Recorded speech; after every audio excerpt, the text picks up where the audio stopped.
Olá, bem-vindos mais uma vez para darmos continuidade ao nosso estudo sobre o livro do Êxodo, ao qual estamos fazendo já há alguns dias. Muito obrigado a você que tem acompanhado fielmente. Como eu disse no estudo passado, andamos tendo um probleminha com a internet por aqui, mas já foi solucionado. Então nós vamos colocando em dia os nossos estudos. Mesmo porque, desde o início eu falava, não temos pressa. O que é importante é estudar capítulo por capítulo e conhecer direitinho, o contexto histórico, tudo que está sendo narrado na Sagrada Escritura, principalmente no Antigo Testamento, ou mais precisamente no livro do Êxodo que nós estamos estudando. Então, muito obrigado a você que tem acompanhado, muito obrigado a você que está inscrito no canal, muito obrigado a você que acessa, que assiste ao estudo, acompanha e fica conhecendo um pouquinho mais da Sagrada Escritura. São estudos que a gente não aprende muitas vezes na liturgia, porque é um estudo teológico, não, mas nós conseguimos extrair a sua mensagem. É para isso que nós estudamos, para extrair a mensagem, sem tirar do contexto em que a Sagrada Escritura foi escrita. Isso é muito importante.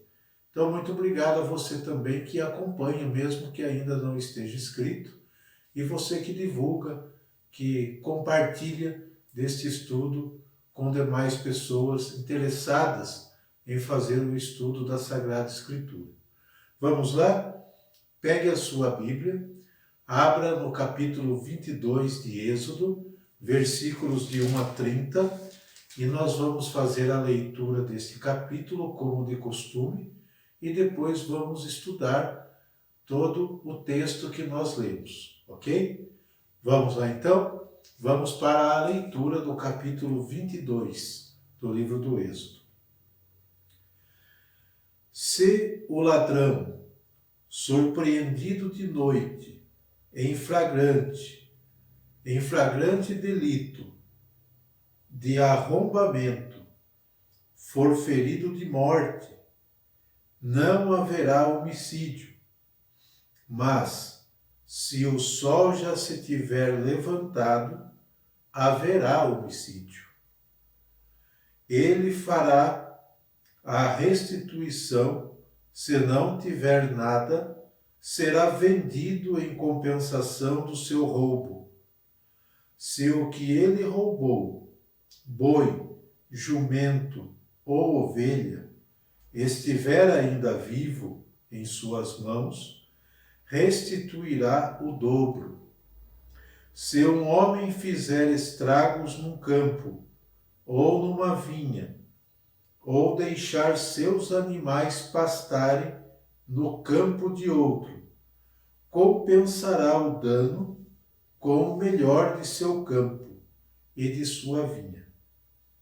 Se um fogo se acender, alastrar-se pelos espinheiros e consumir o trigo, enfeixado ou de pé, ou então todo o campo, o autor do incêndio pagará indenização pelos danos.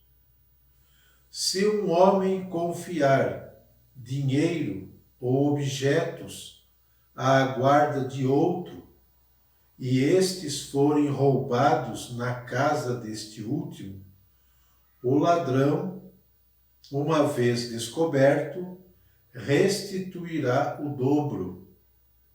Se o ladrão não for descoberto, o dono da casa se apresentará diante de Deus para jurar que ele não pôs a mão sobre os bens do seu próximo. Em toda questão fraudulenta, quer se trate de um boi, de um jumento, de uma ovelha, de uma veste, quer se trate de qualquer outro objeto perdido, do qual se dirá esta é a coisa. O litígio entre as duas partes, irá diante de Deus, e aquele que Deus declarar culpado restituirá o dobro ao seu próximo. Se um homem confiar à guarda de outro um boi, uma ovelha ou um animal qualquer, e este morrer, ou quebrar o membro, ou for roubado, sem que haja testemunha, o juramento do Senhor intervirá entre as duas partes, para que se saiba se o responsável pela guarda do animal não pôs a mão sobre o bem do seu próximo. O proprietário aceitará esse juramento, sem que haja restituição. Se o animal foi roubado de sua casa, ele indenizará o proprietário. Se foi dilacerado por uma fera, atrará como testemunho e não terá de pagar pelo animal dilacerado. Se um homem emprestar a outro um animal e este quebrar o membro ou morrer na ausência do seu proprietário, terá de haver indenização. Se o proprietário estiver presente, não haverá indenização. Se o animal tiver sido alugado, o preço do aluguel bastará. Se um homem seduzir uma virgem que não é noiva e dormir com ela, pagará o seu dote e a desposará. Se o pai recusar ceder-lhe, pagará em dinheiro o valor do dote das virgens. Não deixarás viver uma feiticeira. Quem tiver comércio com um animal será morto. Aquele que oferecer sacrifícios a outros deuses, fora do Senhor, será votado ao interdito. Não maltratarás o estrangeiro, e não o oprimirás, porque foste estrangeiro no Egito. Não prejudicareis a viúva e o órfão. Se o prejudicardes, eles clamarão a mim, e eu os ouvirei. Minha cólera se inflamará, e vos farei perecer pela espada. E vossas mulheres ficarão viúvas, e vossos filhos órfãos.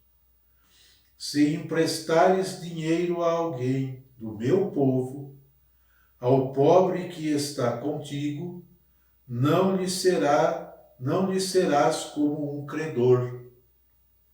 Não lhe exigirás juros. Se tomares como penhor o manto de teu próximo, tu o devolverás a ele antes do pôr do sol, porque é a sua única cobertura, é a veste com que cobre sua nudez. Com que dormirá ele? Se me invocasse, eu o ouviria, porque sou misericordioso. Não amaldiçoarás Deus, não amaldiçoarás um príncipe de teu povo. Não tardarás a oferecer-me as primícias de tua colheita e de tua vindima. Tu me darás o primogênito de teus filhos.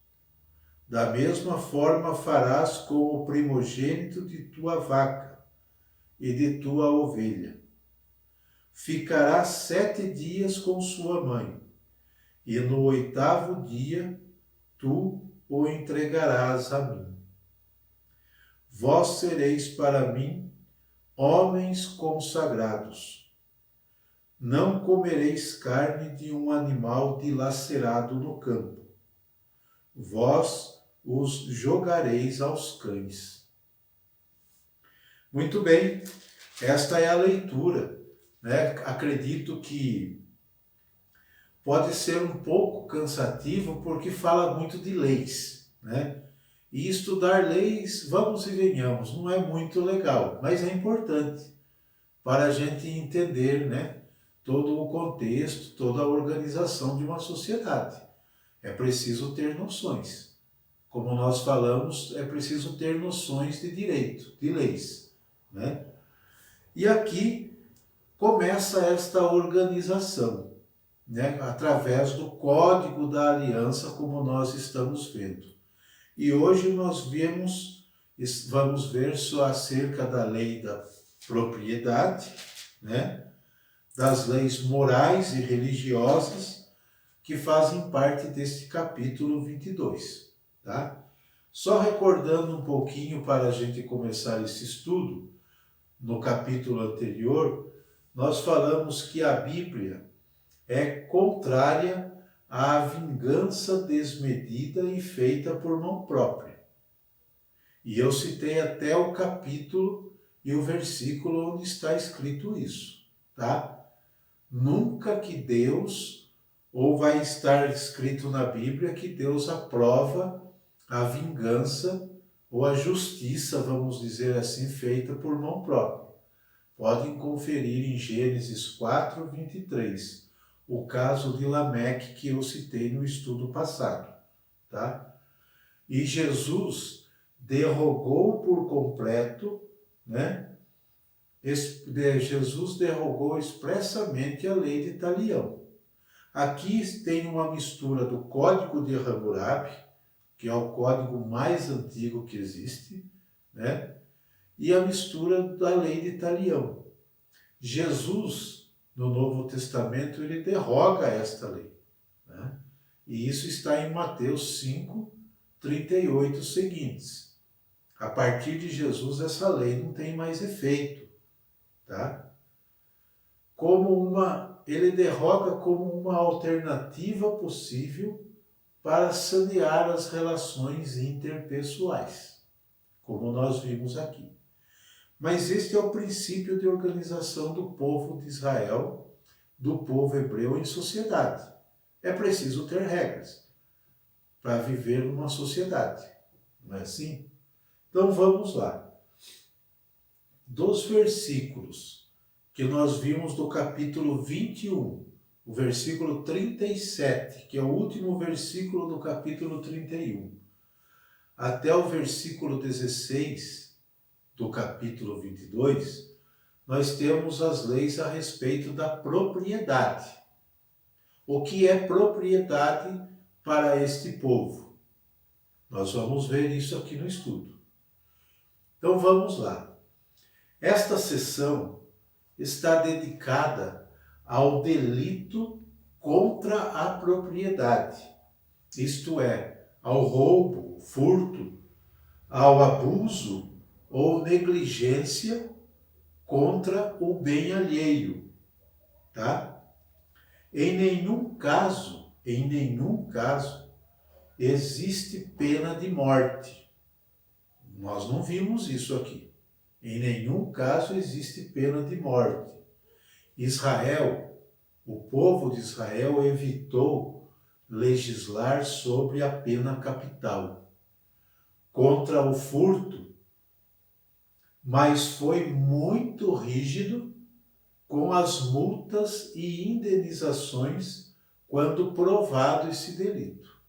Versículo 36 desse capítulo que nós vimos, né? Ou melhor, versículo 26, tá?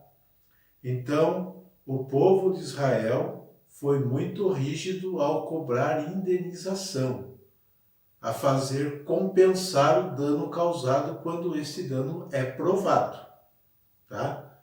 Nada é feito à revelia, ok? Então é muito importante que a gente saiba disso. Os casos em que se precisa apresentar provas ou a pessoa suspeita devia provar inocência, resolviam-se perante Deus. Resolvia-se isso perante o Senhor.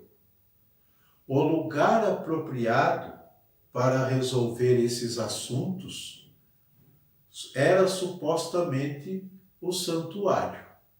Então vamos dizer assim que o santuário na época, né, lugar da presença de Deus, era o tribunal, onde se resolviam essas causas de litígio, né?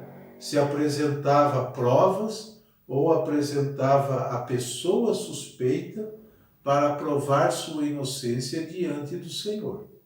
E isso supostamente no santuário, na presença de Deus. Era assim que o povo primitivo resolvia suas contendas, seus litígios, tá? O lugar apropriado, então, supostamente era o santuário. Certamente aqui consistia em uma declaração de inocência invocando o nome do Senhor, que devido à gravidade de pronunciar o nome divino, a parte contrária devia acatar, tá? A parte contrária devia acatar quando aquele que julgava-se inocente invocava por testemunho o próprio Deus. Sabemos que o povo de Israel, e nós aprendemos assim, que invocar o nome de Deus em vão é pecado, é erradíssimo. Então, quando a pessoa, como nós vimos aqui, quando consistia em uma declaração de inocência, invocando o nome do Senhor, que devido à gravidade de pronunciar o nome divino, a parte contrária devia acatar sem questionar. Não se questionava, porque foi invocado Deus por testemunha desta pessoa, Deus por testemunha da inocência desta pessoa. Então se acatava, tá? Porém, desprezar o juramento era desprezar o próprio nome do Senhor. Embora quem jurasse invocando o nome divino também pudesse fazê-lo maliciosamente, tá? A pessoa podia, na sua consciência, usar de má fé e recorrer ao nome divino. Mas daí já era um problema dela com Deus, tá? Ela podia jurar falso, invocando, pegando Deus por testemunho? Podia. Não tinha como proibir isso, tá? Podia acontecer esse tipo de atitude, tá? Como até hoje acontece.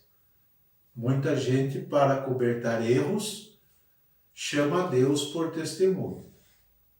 Jura por Deus. É um juramento falso, tá? Muito bem. Isto é o que? O segundo mandamento da lei de Deus, do Decálogo, proíbe. O segundo mandamento proíbe. O que ele diz? Não pronunciarás o nome de Yahvé teu Deus em prova de falsidade, porque o Senhor não deixa impune aquele que pronuncia o seu nome em favor do erro. Capítulo 20, que nós já estudamos, versículo 7. Você pode recordar isso, tá? Pegar o nome de Deus como prova de falsidade é errado. É pecado, como nós falamos, tá? Note-se como conclui-se essa sessão. Como conclui-se essa sessão? Que é o versículo 16, onde conclui-se, né?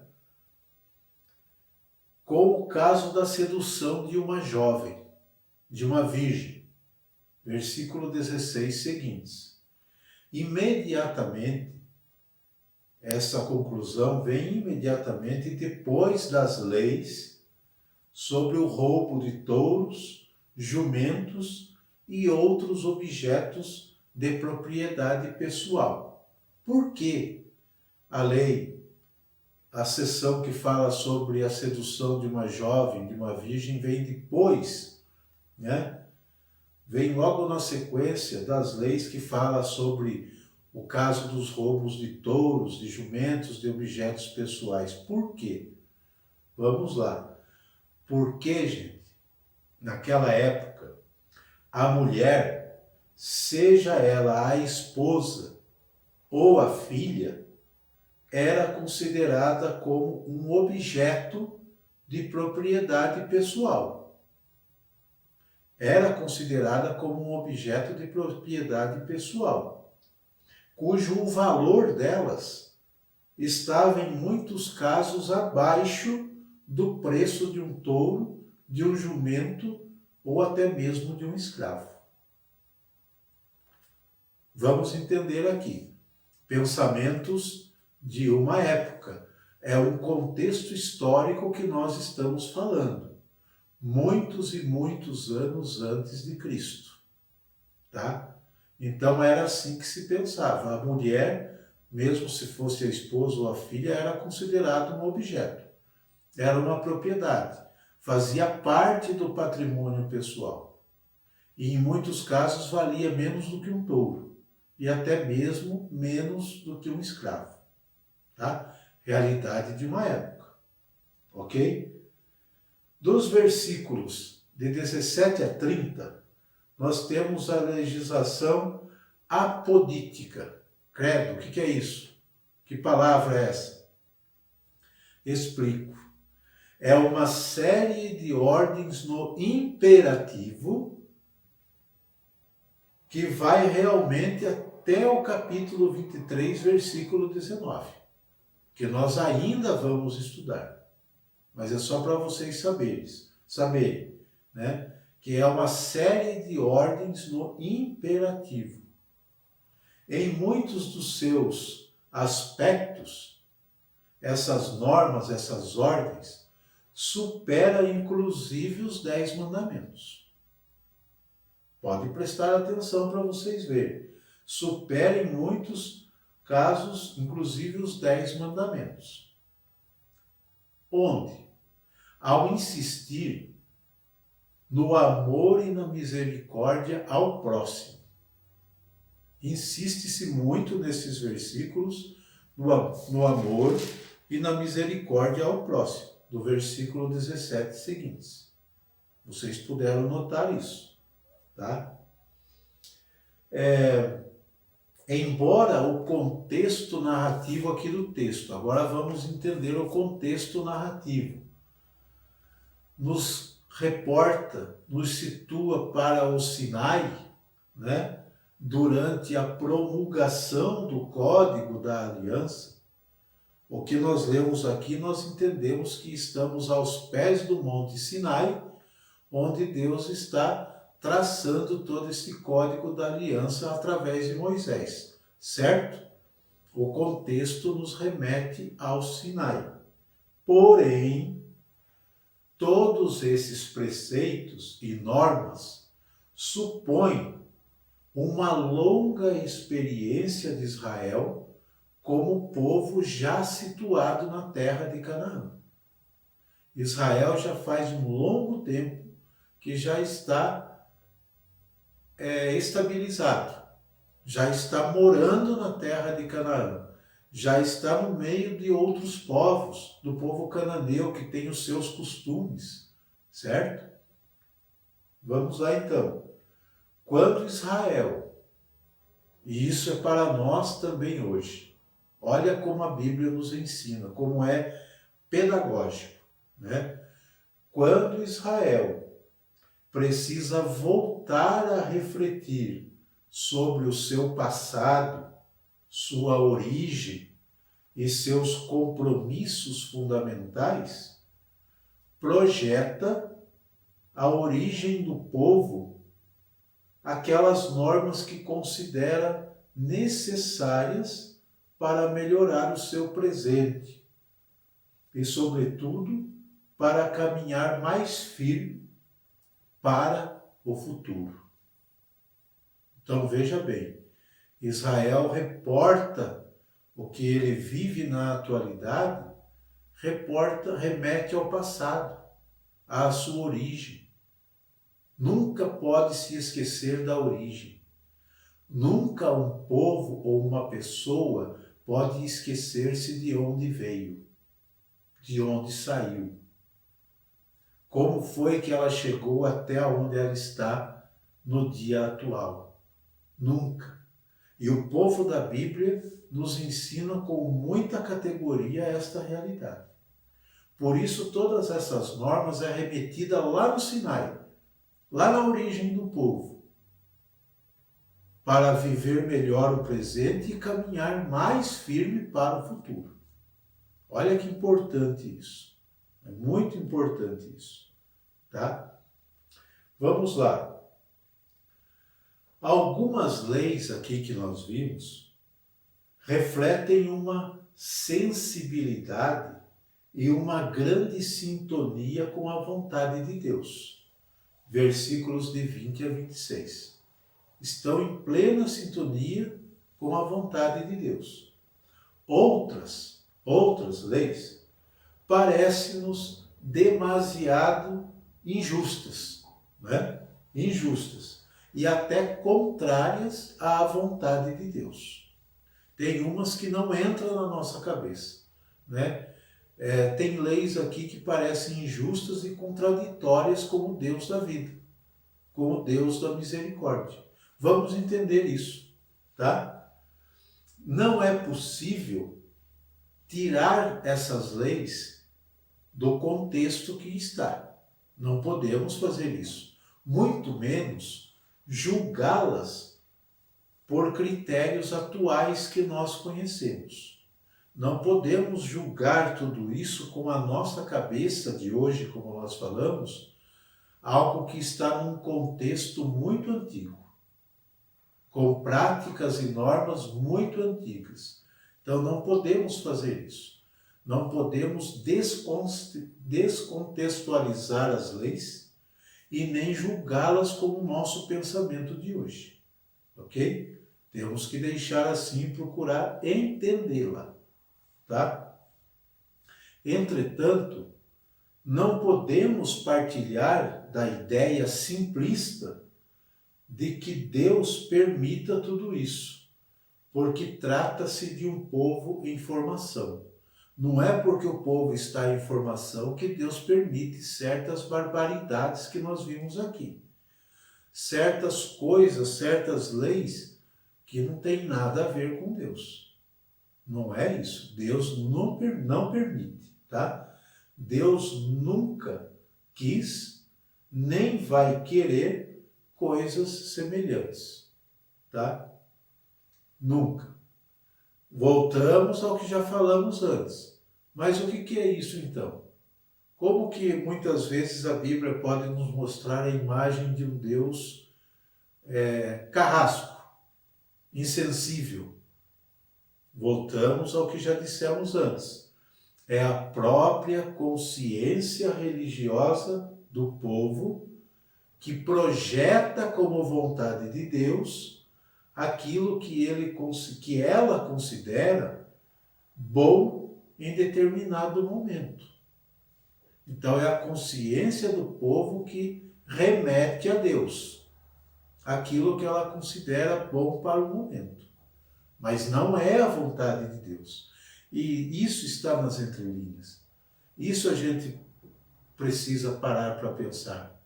E muitas dessas leis vamos retorná-la em muitos outros livros, principalmente no Levítico, no Deuteronômio, no livro dos Números, no livro de Salmos, Isaías. Nós vamos encontrá-las repetidamente muitas vezes, tá? Mas não como vontade de Deus. Não podemos partilhar dessa ideia, que Deus compactua com injustiça, porque a Bíblia não nos mostra isso.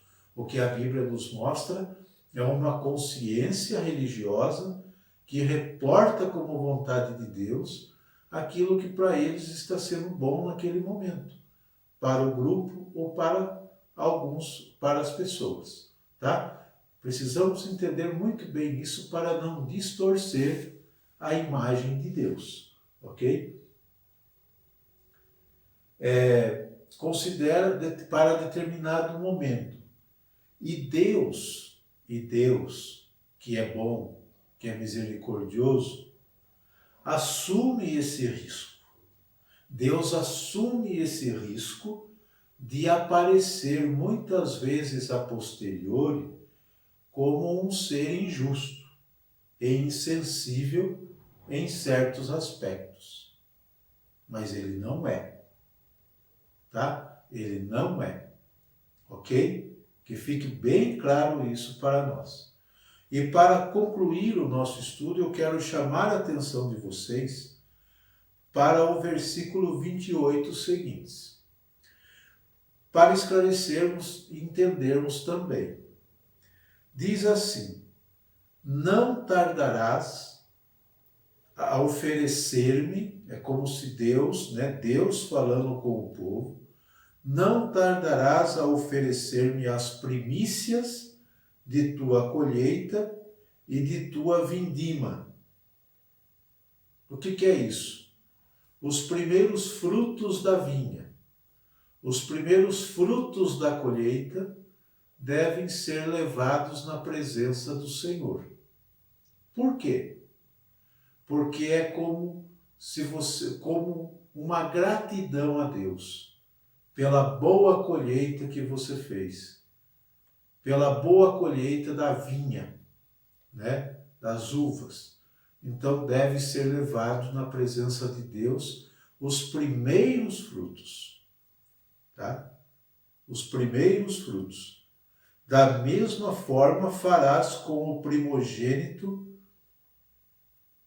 de tua vaca e de tua ovelha. Voltando um pouquinho. Tu me darás o primogênito de teus filhos, mas não como o povo, algumas culturas que cercavam Israel faziam, que era sacrificar os primogênitos. Não, Deus não quer a morte de ninguém. Ele é o Deus da vida. Não vimos isso com Isaac? Que Deus não permitiu que Abraão sacrificasse o seu próprio filho, porque ele não quer isso, né? Mas então, por que está aqui? Da mesma forma, tu me darás o primogênito de teus filhos. Aí nós entendemos, que Jesus, 8 dias depois do seu nascimento, ele foi apresentado ao templo. Porque é uma lei. Consagrar o primogênito, consagrar o primeiro filho a Deus. Da mesma forma que a primeira cria dos animais, a primeira cria do boi, a primeira cria da ovelha, deve ser levado na presença de Deus, como gratidão, tá? E termina falando, e aqui esclarece aquilo que eu disse: ficará 7 dias com sua mãe, e no 8º dia tu o entregarás a mim. José e Maria cumpriram direitinho essa norma, ao apresentarem Jesus no templo, 8 dias depois do seu nascimento, para consagrar o primogênito a Deus. É a lei do povo, tá? E daí termina o versículo 30, falando para nós o seguinte, contando para nós por que tudo isso. Vós sereis para mim homens consagrados. Consagrado quer dizer separado, colocado à parte, tá? Consagrados. E termina dando uma recomendação para não comer carne de um animal dilacerado no campo, um animal que foi morto por alguma fera, E que essa carne, o resto deste animal deve ser jogado aos cães, tá? Então, espero que vocês tenham entendido o capítulo 22 que nós estudamos. Você pode grifar aquilo que mais te chamou a atenção. Você pode voltar a reler o texto você sozinho para tirar também as suas conclusões a partir do estudo que fizemos, tá? E espero vocês para o próximo, para o capítulo 23, tá? Que vamos entrar sobre a legislação judicial, o ano sabático, muito importante entender a questão do ano sabático, as leis acerca das festas religiosas de Israel, né? E a promessa de bênção. Tudo isso contido no capítulo 23 do livro do Êxodo. Um abraço a todos, obrigado pela perseverança nesse estudo e até o próximo, se Deus quiser.